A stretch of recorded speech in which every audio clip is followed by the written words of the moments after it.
અને નાગજી પરાગજી ગણેહો વિચાર કરવા મળે કે ભાઈ આ ગેલી ગુજરાતની અંદર વહમી વીણા પડી દુકાન પડ્યો ક્યાં જાશું? નાગજી પરાગજી વિચાર કરે છે ભાઈ આ કણે રહેવાય નહીં, હવે આ ધરતી છોડી આપણો દેહ મૂકી પ્રદેશની ધરતી માથે બિયા જાય, કારણ કે આપણા બસડા મોટા કરવા છે.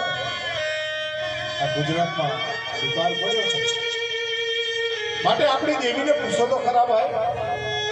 નાગજી પરાગજી ગણેહો વિચાર કરવા માટે બાપની દેવીને પૂછ્યા વગર ક્યાંય જવાશે નહીં. કદાચ એ જો આપણો સમ્રાટ ધણી હશે, આપણા બાપની દેવી આપણી ભેગી હશે ને,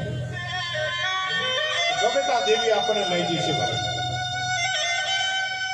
દેવીને પૂછવા બેઠા મઢની માલિકા દેવી બોલી કે મારા નાગજી પરાગજી મારા ગણ્યા આજ મારી જગ્યા મૂકી જાવ છો. અત્યારે દુકાનની વહમી વીણા પડી પણ જેથી ધરતી લીલી થાય, ધરતીમાંથી કડુકો પાકે એ તારે પાછા વી આવજો. મારી રજા છે પણ જોજો હો, મારાથી બેડ એટલા વાહરે વાત કરજો બેટા. દેવી બોલે એટલે બીજું થાય નહીં. નાગજી પરાગજી ગણેહો પોતાના ઘરમાં બસકો બાંધી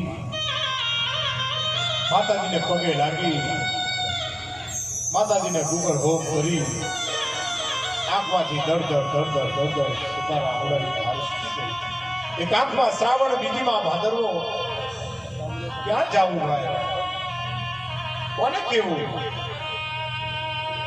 પોતાના ઘરમાં બસતો બાંધી દેવીની રજા નહીં, હાલી નીકળે નોંધારા પડી.